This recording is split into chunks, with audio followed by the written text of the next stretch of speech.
Welcome to Whispers of Ink.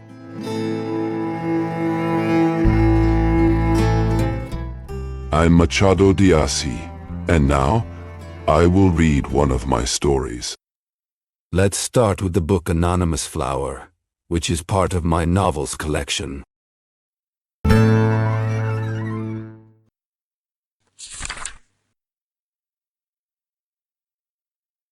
Chapter 1. Morning light streamed through the windows, but Martina's soul awoke heavy with sadness. The day before, she had attended a wedding. On her way home, walking beside her aunt, she couldn't hide the sorrow that had settled in her chest. The joy of others, especially the newlyweds, had only reminded her of what she didn't have. Martina was not always this way. She had been born many years ago, 43, to be exact, though her aunt insists it's 45. Martina, however, knows it's 43, and well, go with that. If you're 20 now, dear reader, the difference may seem small.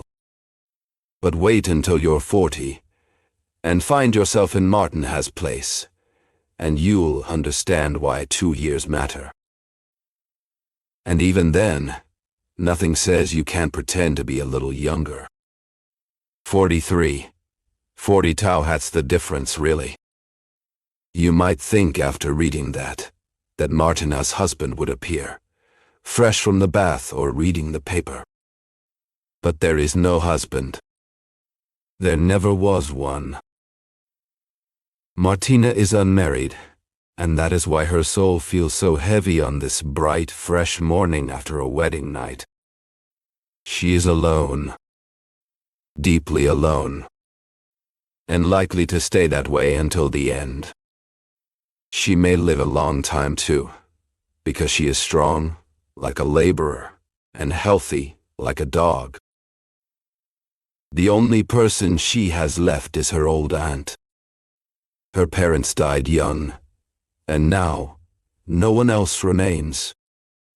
Whose fault is this? Fate's or her own? Sometimes Martina blames fate. Other times she blames herself. But perhaps we can find the truth if we follow her to a drawer, then to a box, and inside that box, a small old green velvet purse.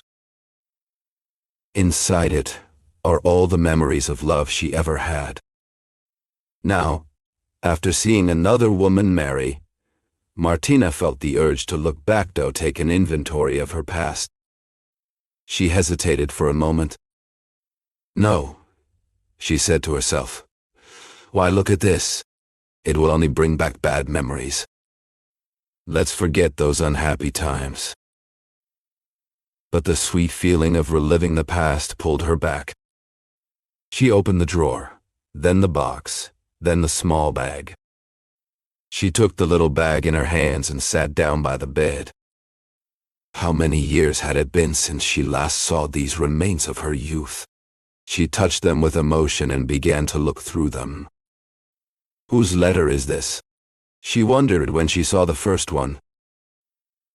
Yours truly, Yuka. Which Juka? Ah! The son of Brito Brandao. Believe me, my love will last forever. And not long after he married that girl from La Paz. I would have sworn he was sincere. It was at the dance at the Fluminense Club that she first saw him.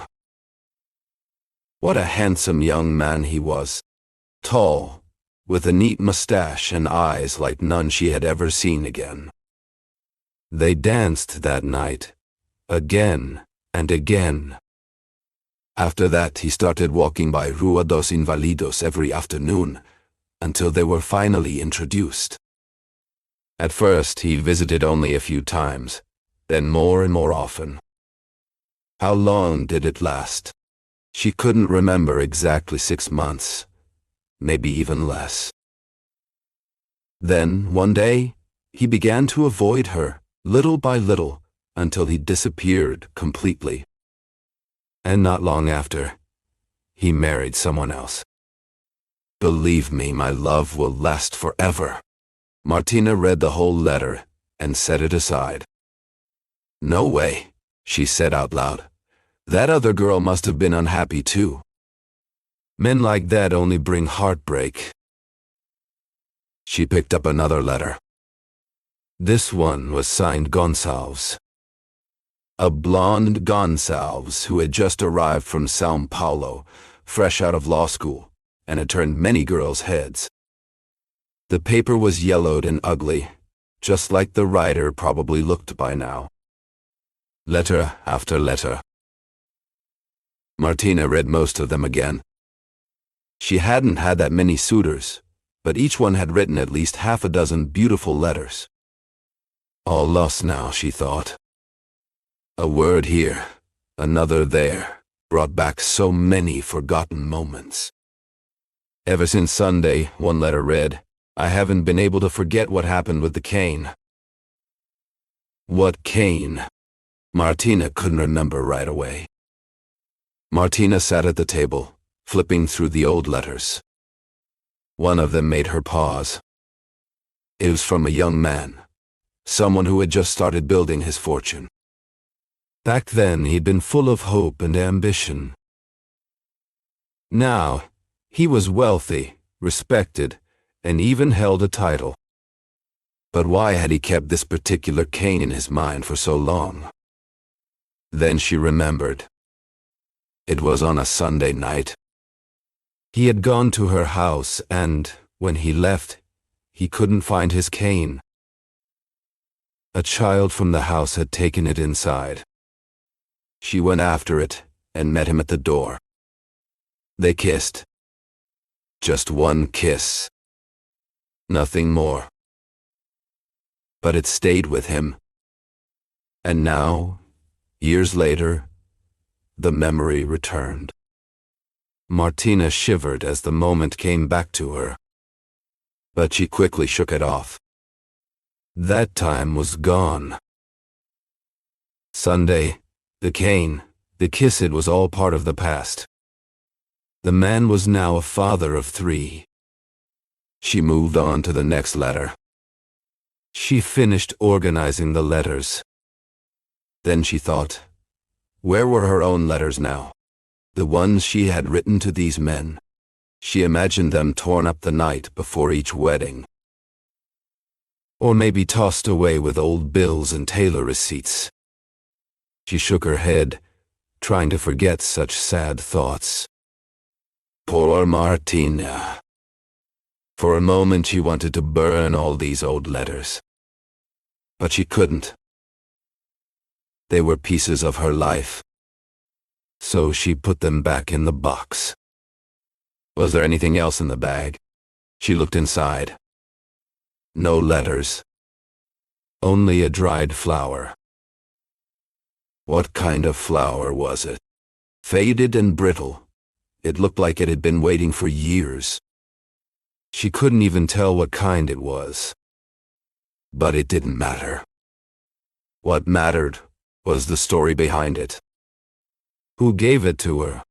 Probably one of the men who had written her letters. But which one? When? How? The flower was so old it could fall apart with just a touch. Poor, nameless flower. Think of the advantage of writing. Letters carry names, dates, feelings, love, jealousy, hope, tears. But the flower had no name. No date. It was a silent witness to something that once mattered. Even graves keep the names of those who rest there. Poor, nameless flower. But what kind of flower is this? Martina asked again. At 45, it was no surprise she had forgotten. Martina stared at it, turned it over in her hands, and shut her eyes trying to remember where this quiet, lifeless thing could have come from. She looked through all the love letters she had ever received, but none of them had included a gift like this. Still, who could say it hadn't been given in passing, with no big story behind it? She kept the letters and placed the dried flower carefully on top, so its weight wouldn't crush the petals faster. But then, suddenly, a memory came back to her. It must be, she thought. Yes, it looks like it. That's it. She remembered her very first boyfriend, a kind young man of 23. She had been 19 at the time. He was a cousin of some of her friends. His name was Julian, and he had never written her letters. At first, they had become close because of their shared friends, but over time, he had fallen deeply in love with her. He couldn't stop thinking about her and couldn't hide his feelings, not from Martina, at least. She would sometimes look at him, with long, smiling glances. But in truth, she never really accepted him as a boyfriend. Still, Julien kept trying. He waited. He sighed. He made real sacrifices. He went wherever he thought he might see her, wasted hours, lost sleep. He had a government job and was quite skilled at it. If he had focused only on his duties, he surely would have climbed the ranks. But this girl, this sweet distraction, stood between him and his career. He forgot his tasks, missed work, lost his drive and care. She was everything to him, and he was nothing to her. Or almost nothing, a passing thought maybe. One day, someone had mentioned a rare and beautiful flower that could be found in Rio de Janeiro. Someone said there was a garden where it grew, but only when the tree decided to bloom. At that time, there were no flowers to be found. There was no other flower available. Martina was 21 years old then. The next day, she was going to a ball at the Fluminense Club. She asked for the flower. She wanted it.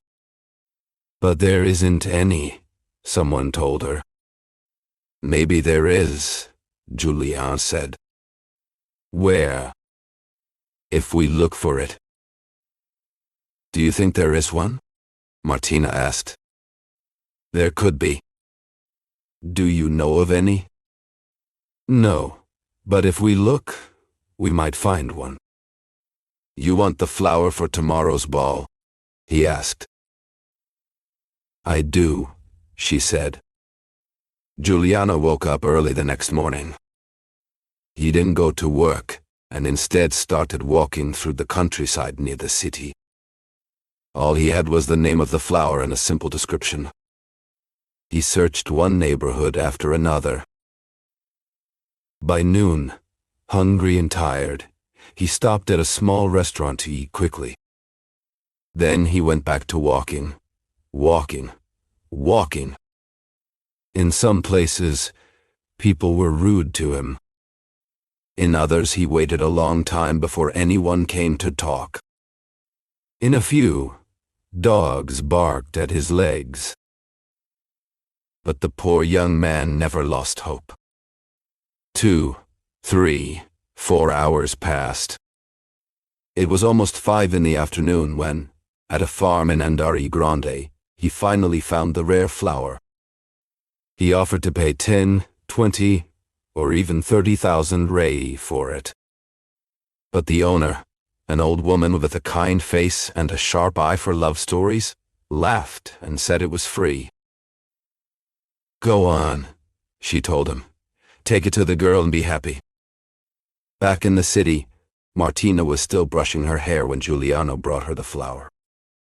She asked him where he had gone and how he found it, but he didn't tell her anything. Still, she could tell he had gone through a lot. She held his hand tightly.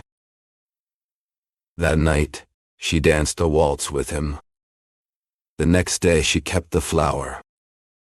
Not only because of how hard it had been to find, but because it was beautiful and rare. Since it was a love gift, she placed it carefully between her letters. But within 2 weeks, Giuliano's hopes began to fade again. Martina had started a new romance with a man who would soon become a respected official. Heartbroken, Giuliano left the city. First, he went to the countryside. Then deeper, into the wild lands far away. No one ever heard from him again. He was the only one who truly loved me, Martina said one day, looking at the dry, forgotten flower. She thought about how she could have married him, been happy, respected. For the first time, she accepted that idea without shame. She realized the fault was all hers. She burned all her love letters and kept the flower. He wanted to ask his aunt to place the flower in the coffin on top of his body, but that would have been too romantic. The little black girl had arrived at the door. "Miss, lunch is ready on the table."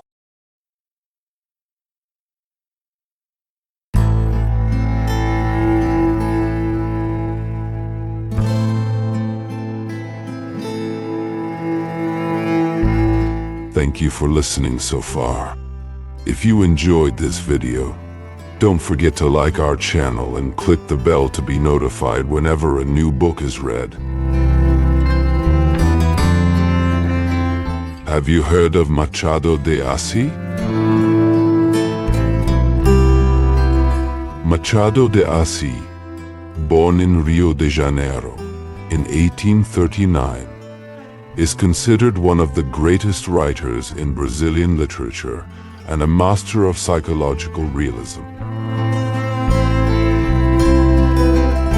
He was a novelist, poet, playwright, and short story writer whose works explore the complexities of human behavior with irony, subtlety, and deep introspection. Among his most famous novels are Dom Casmurro, which questions truth and memory, and the posthumous memoirs of Brás Cubas, a satirical narrative told by a deceased man. Machado's literature often reflects the contradictions of Brazilian society, addressing issues like race, class, power, and identity in a sophisticated yet accessible style. Despite being born into poverty and facing racial prejudice, Machado de Assis rose to become the president of the Brazilian Academy of Letters and a symbol of literary excellence. His sharp wit and profound observations about society and the human soul make his works timeless and universally relevant. Today, he is recognized not only as a Brazilian icon, but also as a world-class author whose legacy continues to influence generations of writers and thinkers. Machado de Assis shows us that literature can be both elegant and critical, intimate and universal, humorous and profound. His stories remain as powerful and thought-provoking today as they were more than a century ago. Machado is a treasure of world literature, and through his voice, we discover the infinite layers of the human experience.